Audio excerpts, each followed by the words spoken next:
26 et 1. Maxime Gorky. Nous étions 26. 26 machines vivantes enfermées dans un sous-sol humide où du matin au soir nous pétrissions la pâte et faisions des petits pains et des craquelins. Les fenêtres de notre sous-sol donnaient dans une fosse creusée devant, dont la paroi était en briques, verte d'humidité. Les vitres étaient garnies au dehors d'un épais filet de fer et la clarté du soleil ne pouvait pas parvenir jusqu'à nous à travers les carreaux couverts de poussière de farine. Notre patron avait condamné les fenêtres avec du fer afin que nous ne puissions pas donner un morceau de son pain aux mendiants et à nos camarades qui vivaient sans travail et souffraient de la faim. Notre patron nous appelait des filous et nous donnait au dîner des tripes pourries en guise de viande. Nous nous sentions à l'étroit et nous étouffions à vivre dans une boîte en pierre, sous un plafond bas et lourd, chargé de suie et de toiles d'araignée. Nous nous sentions oppressés et angoissés, entre les murs épais, tout ornés de taches de boue et de moisissures.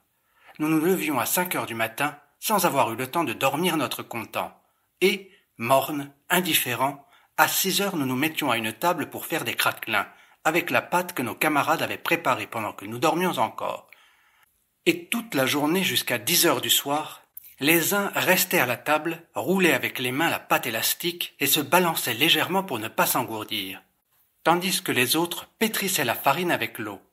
Et toute la journée ronronnait d'un ton rêveur et mélancolique l'eau qui bouillait dans la marmite, où cuisaient les craquelins. La pelle du brigadier faisait un bruit de frottement irrité et rapide sur le bas du four, jetait les morceaux glissants de pâte cuite sur la brique chauffée. Du matin au soir, le bois brûlait d'un côté du four, et le reflet rouge de la flamme tremblotait sur le mur de l'atelier, comme si tacitement il se moquait de nous. L'énorme four semblait la tête difforme d'un monstre fantastique, telle que si elle se fût dressée de dessus le plancher, ouvrant une large gueule, pleine d'un feu éclatant dont elle soufflait sur nous la chaleur, et regardant notre interminable travail avec les 2 cavités noires des bouches de chaleur placées sur son front. Ces 2 cavités étaient comme des yeux, d'implacables et d'impossibles pupilles de monstres. Il nous regardait toujours d'un regard uniformément sombre, comme fatigué de voir des esclaves dont il ne pouvait espérer rien d'humain, et qu'il méprisait du mépris froid de la sagesse. Chaque jour et chaque jour, dans la poussière de la farine, dans la boue que nos pieds apportaient de la cour, dans l'atmosphère lourde, imprégnée d'odeur, nous roulions la pâte et faisions les craquelins. Nous les mouillions de notre sueur et nous haïssions notre travail d'une haine aiguë. Nous ne mangions jamais ce qui sortait de nos mains, préférant le pain noir au craquelin. Assis à une longue table en face les uns des autres, 9 contre 9, durant de longues heures nos mains et nos doigts se remuaient mécaniquement, à tel point habitués à notre travail que nous ne surveillions plus jamais nos mouvements. Et les figures de chacun nous étaient devenues tellement familières que chacun de nous connaissait toutes les rides sur les faces de ses camarades. Nous n'avions rien à nous dire. Nous y étions habitués et nous nous taisions tout le temps, lorsque nous ne nous querellions pas, car il y a toujours quelque chose pour quoi on peut engueuler un homme, et surtout un camarade. Mais nous nous engueulions même rarement. En quoi un homme peut-il avoir tort s'il est à demi-mort, s'il est comme un mannequin, si tous ses sentiments sont écrasés par le poids du travail? Mais le silence n'est effrayant et douloureux que pour ceux qui ont déjà tout dit, et qui n'ont plus rien de quoi parler. Quant aux hommes qui n'ont pas encore commencé leur discours, pour ceux-là, le silence est simple et facile. En revanche, nous chantions quelquefois, et notre chant débutait ainsi. Au milieu du travail, tout à coup, quelqu'un soupirait, d'un soupir lourd de cheval fatigué, et se mettait à chanter un de ces airs traînants, dont la mélodie plaintivement caressante allège toujours le poids qui pèse sur l'âme du chanteur. Un seul de nous chante, et tout d'abord nous écoutons en silence sa chanson solitaire. Elle languit sous le plafond lourd du sous-sol, comme une petite flamme de bûcher, au milieu de la steppe par une nuit humide d'automne, quand le ciel gris pèse au-dessus de la terre comme un toit de plomb. Puis un autre se joint au chanteur, et voilà déjà 2 voix qui nagent doucement, plaintives, dans l'air oppressé de notre fosse étroite. Et soudain, plusieurs voix soutiennent en même temps la chanson. Elle s'enfle comme une vague, devient plus forte, plus puissante. Il semble qu'elle élargit les murs pesants, humides, de notre prison de pierre. Tous les 26 chantent. Les fortes voix, depuis longtemps accoutumées à l'ensemble, remplissent l'atelier. La chanson y est à l'étroit. Elle se débat contre la pierre des murs, elle gémit. pleure et ranime le cœur par une douleur douce, chatouillante. Elle ravive en lui les vieilles blessures et éveille l'angoisse. Les chanteurs soupirent profondément et avec une lourde peine. Quelqu'un d'eux interrompt soudain son chant. Il reste longtemps à écouter les camarades, puis déverse de nouveau sa voix dans le flot général. Un autre, après avoir lancé un « R », angoissé, chante, les yeux fermés, et peut-être la vague des sons amples, nourris, lui apparaît comme une route qui conduit là-bas, au loin, tout éclairé par le soleil éclatant, large route sur laquelle il se voit marcher. La flamme dans le four frissonne toujours. Toujours la pelle du brigadier grince sur la brique. L'eau ronronne dans la marmite et le reflet du feu sur le mur tremble et rit silencieusement. Et nous versons dans les paroles d'autrui notre malheur, l'angoisse lourde des hommes vivants privés du soleil, l'angoisse des esclaves. Ainsi, nous vivions les 26, dans le sous-sol d'une grande maison de pierre, et vivre nous était aussi pénible que si les 3 étages de cette maison avaient été mal bâtis, directement sur nos épaules. Mais, outre le chant, nous avions encore quelque chose que nous aimions, et qui peut-être nous tenait lieu de soleil. Au 2e étage de notre maison, il y avait un atelier de broderie d'or, et parmi beaucoup de jeunes filles brodeuses se trouvait la bonne Tania, âgée de 16 ans. Tous les matins, contre le carreau de la petite ouverture découpée dans la porte qui conduisait du vestibule à notre atelier, venait s'appuyer une mignonne petite figure rose aux gais yeux bleus, et une voix claire, caressante, nous criait « Bon petit prisonnier, donnez des craquelins !» Nous nous tournions tous vers ce bruit limpide, bien connu, et nous regardions joyeux et avec une bonté simple cette pure figure de jeune fille qui nous souriait si bien. Cela nous était familier et agréable de voir ce nez écrasé contre le carreau et ces menues dents blanches qui brillaient de dessous les lèvres roses ouvertes par le sourire. Nous nous précipitions pour lui ouvrir la porte, nous nous bousculions les uns les autres et la voilà si gaie, si gentille, qui entrait chez nous, la tête un peu penchée sur le côté, debout et toujours souriante. Une longue et grosse natte de cheveux châtains tombait par-dessus l'épaule et reposait sur sa poitrine. Nous autres, hommes sales, sombres, laids, nous la regardions de bas en haut. Le seuil de la porte étant plus élevé de 4 marches que le plancher, nous la regardions, les têtes levées, et lui souhaitions le bonjour. Nous lui disions des paroles particulières. Nous ne les trouvions en nous que pour elle. En causant avec elle, nos voix étaient plus douces, nos plaisanteries moins lourdes, et pour elle, nous devenions autres. Le brigadier tirait du four une pelletée de craquelins, les plus dorés et les plus croustillants, et les lançait avec adresse de la pelle dans le tablier de Tania. « Prends garde, ne tombe pas sur le patron !» la prévenions-nous toujours. Elle riait d'un air légèrement fripon et nous criait gaiement « Adieu, bon petit prisonnier !»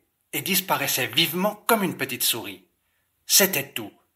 Mais longtemps après son départ, nous en parlions entre nous avec plaisir. Nous disions toujours les mêmes choses que nous avions dites la veille et les jours précédents. Parce que, et elle, et nous, et tout autour de nous, étaient pareils, comme la veille et les jours précédents. C'est très pénible et douloureux quand un homme vit et que rien ne change autour de lui.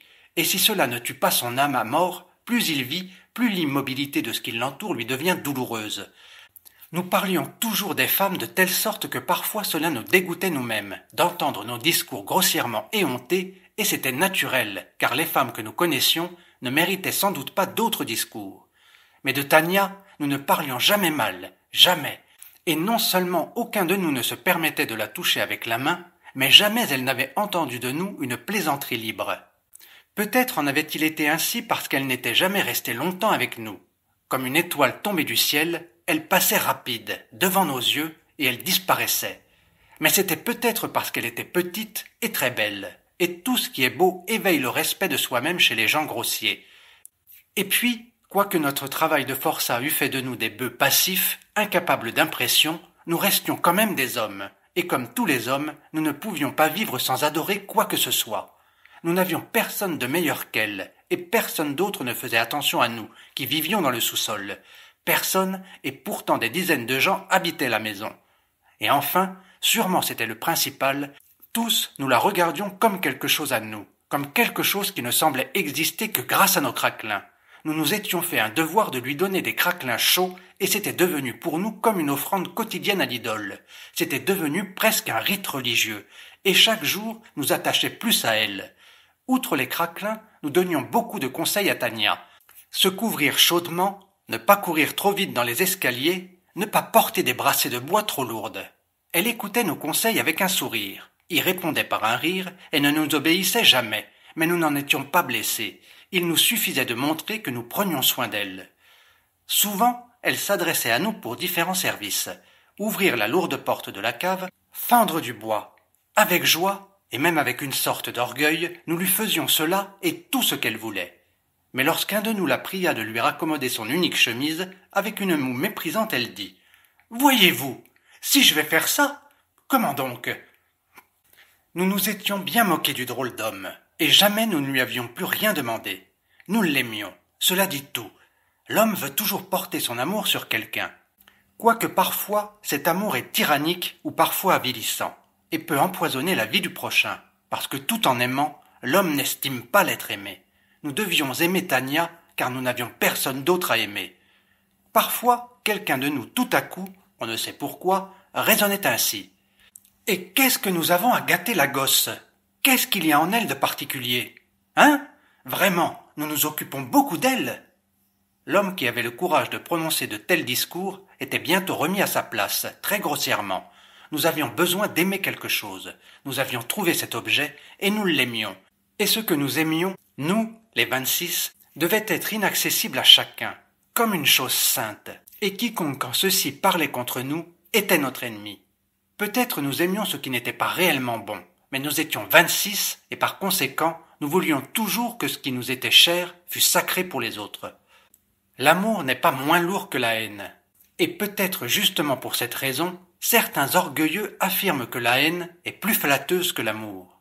Alors pourquoi est-ce qu'ils ne fuient pas les hommes si cela est vrai? Outre l'atelier des craquelins, notre patron en avait encore un autre, où l'on faisait des brioches. Celui-ci était installé dans la même maison, séparé de notre fosse seulement par un mur. Mais les boulangers, ils étaient 4, se tenaient à l'écart de nous, regardant leur travail comme plus propre que le nôtre, et à cause de cela, ils s'estimaient meilleurs que nous, et ne venaient pas dans notre atelier. Ils riaient d'une façon méprisante quand ils nous rencontraient dans la cour. Nous non plus, nous n'allions pas chez eux. Le patron nous le défendait, de peur que nous allions lui voler des brioches grasses. Nous n'aimions pas les boulangers, par envie. Leur travail était plus facile que le nôtre, ils recevaient plus que nous. Ils étaient mieux nourris, ils avaient un atelier spacieux, clair, et tout était si propre, si robuste, pour nous si dégoûtant. Tandis que nous autres, tous, nous étions pour ainsi dire jaunes et gris. 3 d'entre nous avaient la syphilis, quelques-uns des maladies de peau. Un était complètement tordu par les rhumatismes. Les jours de fête, ils s'habillaient en veston, et leurs bottes criaient. 2 avaient des accordéons, et ils allaient tous se promener au jardin public. Et nous autres, nous portions des espèces de loques sales et des bouts de bottes ou des lapetis. La police ne nous laissait pas entrer dans le jardin. Pouvions-nous aimer les boulangers? Et voilà qu'un jour, nous apprîmes que leur brigadier s'était mis à boire, que le patron l'avait congédié et en avait déjà engagé un autre, et que cet autre était un soldat, portait un gilet de satin et possédait une montre avec une chaîne d'or. Nous étions curieux de voir un si grand élégant, et, dans cet espoir, nous sortions l'un après l'autre à chaque instant dans la cour. Mais il parut lui-même dans notre atelier. D'un coup de pied, il ouvrit la porte qu'il laissa ouverte. Il se plaça sur le seuil, souriant, et nous dit « Dieu vous soit en aide. Bonjour, mes gars. » L'air glacé, qui s'élançait par la porte en un nuage épais, comme de la fumée, tourbillonnait à ses pieds, et il se tenait sur le seuil, nous regardant de haut en bas, et sous sa moustache blonde, frisée avec recherche, brillaient de grosses dents jaunes. En effet, son gilet était tout à fait particulier. Bleu, tout brodé de fleurs, on aurait dit qu'il rayonnait, et ses boutons étaient faits d'on ne sait quelle pierre rouge. Et la chaîne y était. Il était bien beau, ce soldat, si grand, si robuste, aux joues colorées, et ses grands yeux clairs regardaient si bien, caressants et limpides. Il avait sur la tête un béret blanc, fortement empesé, et sous son tablier propre, sans une tache, se montraient les bouts pointus des bottes à la mode, tout brillant. Notre brigadier le pria respectueusement de fermer la porte. Il le fit sans hâte et se mit à nous questionner sur le patron. Parlant tous à la fois et nous coupant la parole, nous lui dîmes que notre patron était un salaud, un coquin, un criminel et un bourreau. Tout ce qu'on pouvait, et ce qu'il fallait dire du patron, mais ce qui est impossible à écrire ici.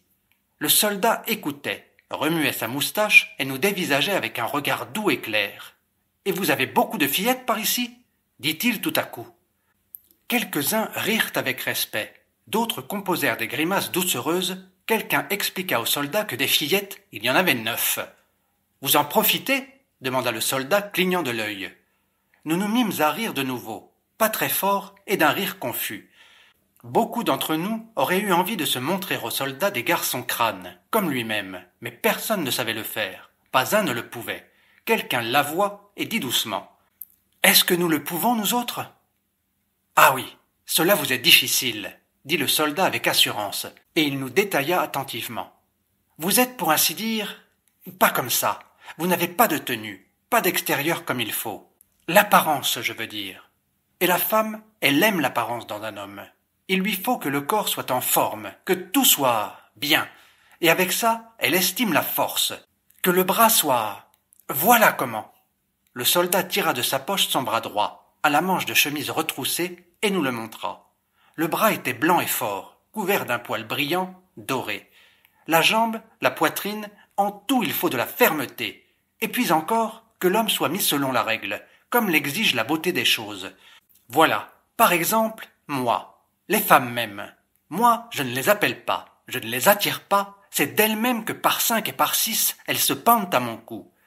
Il s'accroupit sur un sac de farine et compta longtemps combien les femmes l'aimaient et avec quelle hardiesse il les traitait.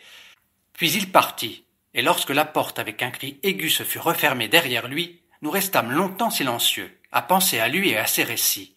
Et puis, on ne sait comment tout à coup, tous se mirent à parler, et il devint aussitôt évident qu'il nous avait plu à tous. Si simple et brave garçon. Il est venu, il est resté un peu, il a causé.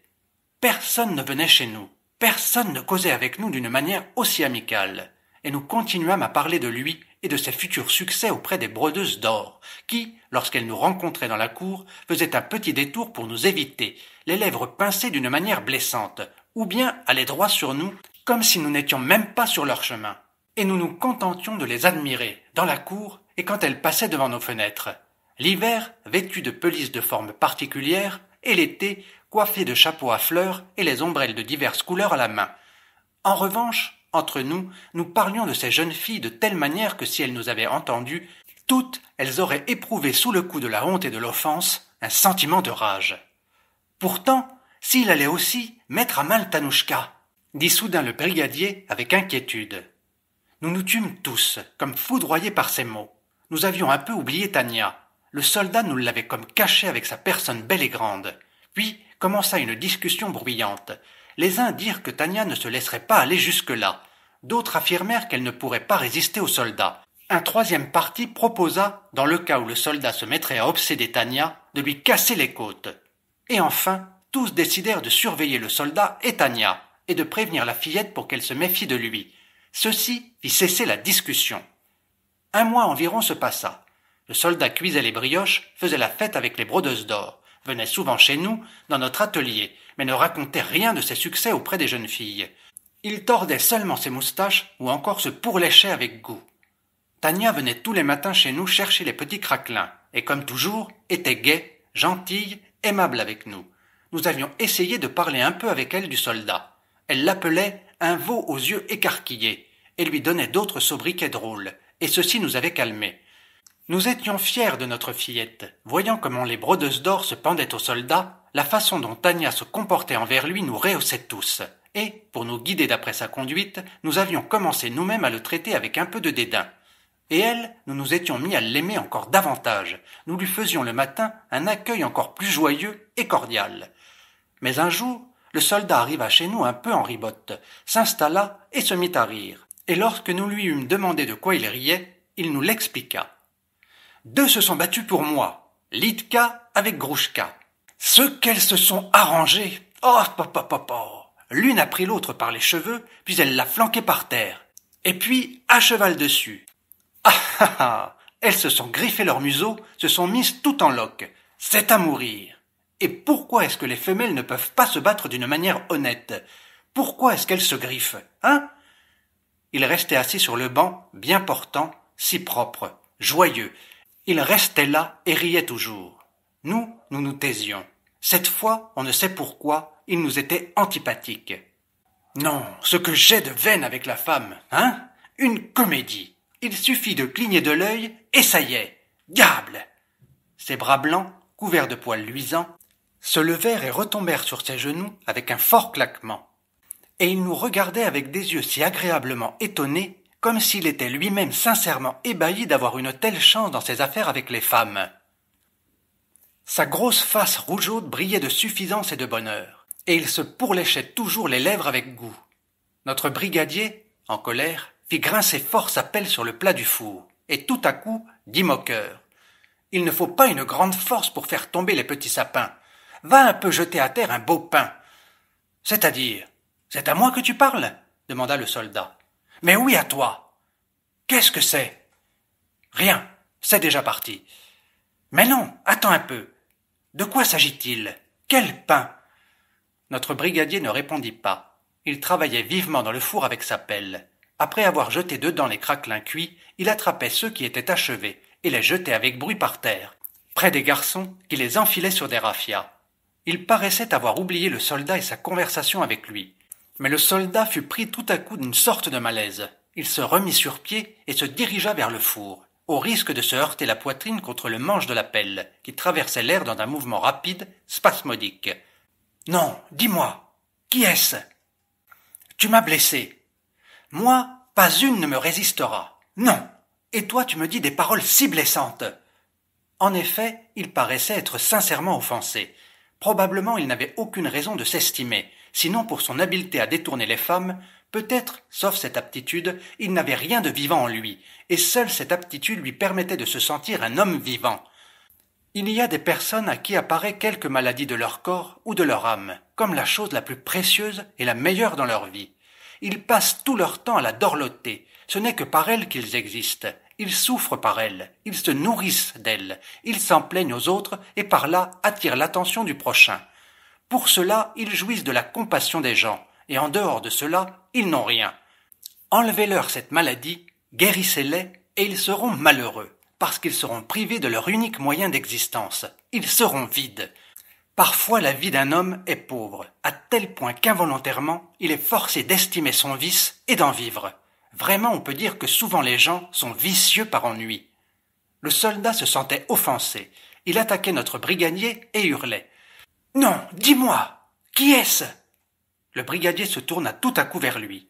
« Tu veux que je te le dise ?»« Eh bien. »« Connais-tu Tania ?»« Eh bien. »« Eh bien, voilà, essaye. »« Moi ? » ?»« Toi. »« Elle ? Mais c'est pour moi. Pff.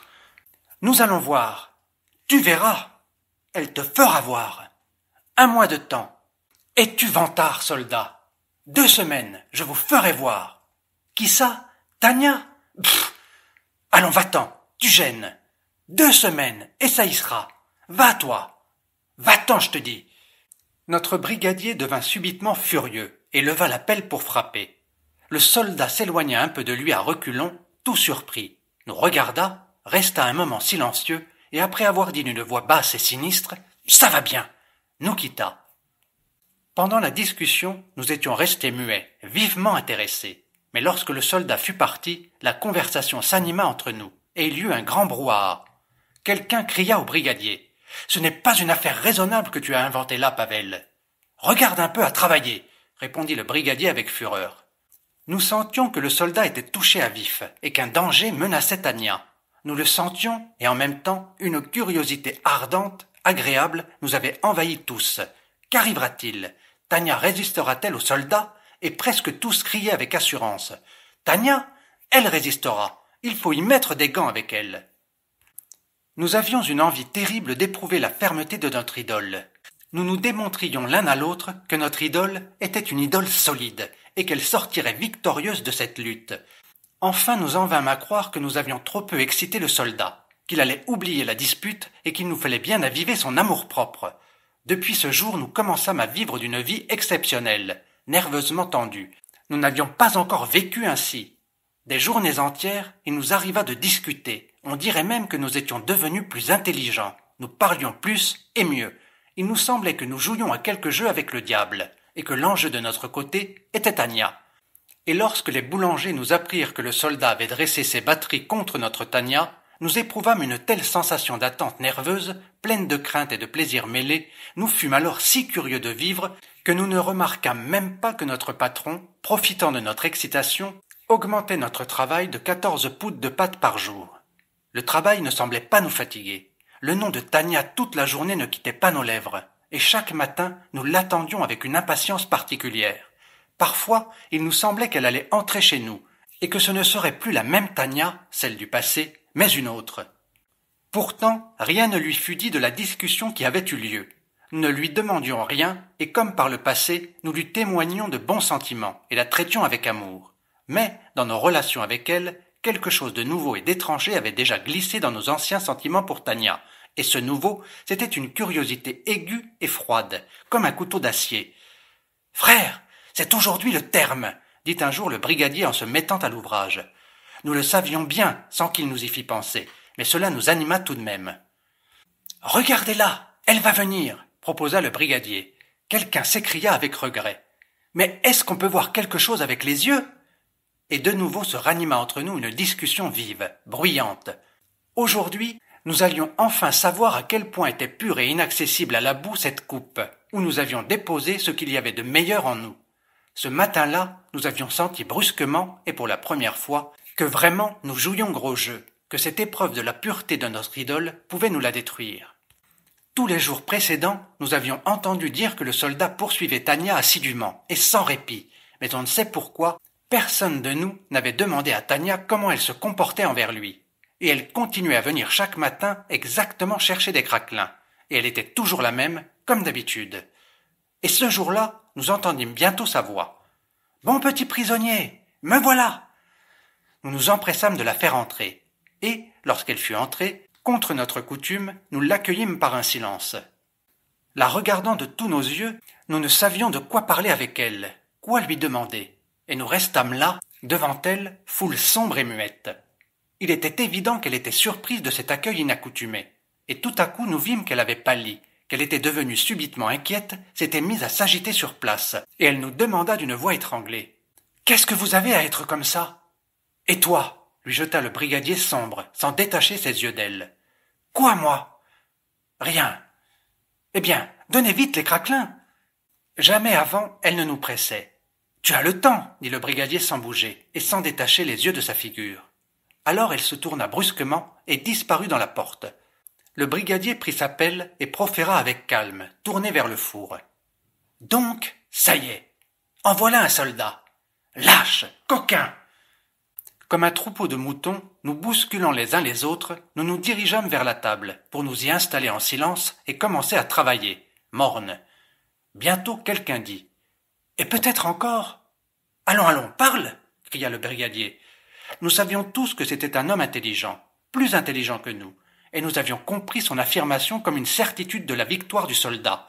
Nous étions tristes et inquiets. À midi, heure du dîner, arriva le soldat. Comme toujours, il était propre et élégant, et, comme toujours, nous regardait droit dans les yeux. Et nous éprouvions une gêne à le voir. « Eh bien, messieurs bien estimés, voulez-vous que je vous montre la prouesse d'un soldat ?» dit-il avec un sourire fier. « Alors, sortez dans le vestibule et regardez par les fentes. Vous avez compris ?» Nous sortîmes et, appuyés l'un sur l'autre, nous nous collâmes aux fentes du mur en planche qui donnait sur la cour. Nous n'eûmes pas longtemps à attendre. Bientôt, d'un pas pressé, la figure préoccupée, sautant par-dessus les flaques de boue et de neige fondue, passa Tania dans la cour. Elle disparut derrière la porte de la cave. Puis, sans hâte et en sifflotant, le soldat passa à son tour. Il avait les mains fourrées dans ses poches, et sa moustache remuait. Il pleuvait. Nous voyions les gouttes tomber dans les flaques, et les flaques se rider. Le jour était gris, humide, un jour très ennuyeux. La neige restait encore sur les toits, tandis que sur la terre, les brunes taches de boue s'étaient déjà formées. La neige sur les toits était aussi couverte d'une teinte sale, fauve. La pluie tombait lentement, elle résonnait monotone. Nous avions froid, et c'était désagréable d'attendre. Le soldat sortit le premier de la cave. Il traversa la cour lentement, les mains plongées dans les poches, et il remuait sa moustache, comme toujours. Puis sortit aussi Tania. Ses yeux brillaient de joie et de bonheur, et ses lèvres souriaient, et elle marchait comme endormie, d'un pas incertain. Nous n'avons pas pu supporter cela avec calme. Tous en même temps, nous nous sommes précipités vers la porte et élancés dans la cour. Et nous nous sommes mis à siffler, à hurler contre elle avec colère, à haute voix, d'une manière sauvage. Elle tressaillit en nous apercevant et s'arrêta net dans la boue. Nous l'avions entourée et avec une joie méchante, sans retenue, nous l'injurions avec des paroles obscènes et lui disions des choses éhontées. Nous faisions cela sans crier, sans nous presser, voyant qu'elle n'avait pas où aller, qu'elle était entourée et que nous pouvions la bafouer autant que nous voulions. Je ne sais pas pourquoi, mais nous ne la battions pas. Elle restait au milieu de nous, tournait la tête de côté et d'autre, écoutait nos insultes. Et nous, toujours davantage, toujours plus fort, nous jetions sur elle la boue et le venin de nos paroles. Les couleurs avaient disparu de sa figure. Ses yeux bleus, un moment avant si heureux, s'ouvrirent largement, sa poitrine respira péniblement et ses lèvres tremblèrent. Et nous l'avions entourée et nous nous vengions sur elle, car elle nous avait tout volé. Elle nous appartenait. Nous perdions en elle ce que nous avions de meilleur. Ce meilleur, c'était des miettes de mendiants. Mais nous étions 26. Elle était toute seule. Et à cause de cela, nous ne pouvions lui infliger de torture qui expiât sa faute. Comme nous l'insultions, elle se taisait toujours, nous regardait toujours avec des yeux sauvages, et elle était toute secouée de tremblements. Nous riions, nous hurlions, nous mugissions. D'autres gens accoururent, je ne sais d'où. Quelqu'un de nous tira Tania par la manche de sa jaquette. Soudain, ses yeux brillèrent. Sans se presser, elle leva les bras vers la tête, rajusta ses cheveux, et d'une voix haute et tranquille, nous dit droit en face. « Malheureux prisonnier que vous êtes !» Et elle alla droit sur nous. Elle marcha d'une manière si simple, comme si nous n'étions même pas devant elle, comme si nous ne lui barrions pas le passage. Et en effet, il ne se trouva personne de nous sur son chemin. Et, après être sortie de notre cercle, sans se retourner, elle ajouta tout aussi haut et avec un indescriptible dédain. « Sale lâche que vous êtes, reptile !» Et elle partit. Quant à nous, nous sommes restés au milieu de la cour, dans la boue, sous la pluie et le ciel gris sans soleil. Ensuite, nous aussi nous nous en allâmes en silence dans notre humide fosse de pierre. Comme auparavant, le soleil n'a jamais jeté un regard par nos fenêtres, et Tania n'est jamais revenue.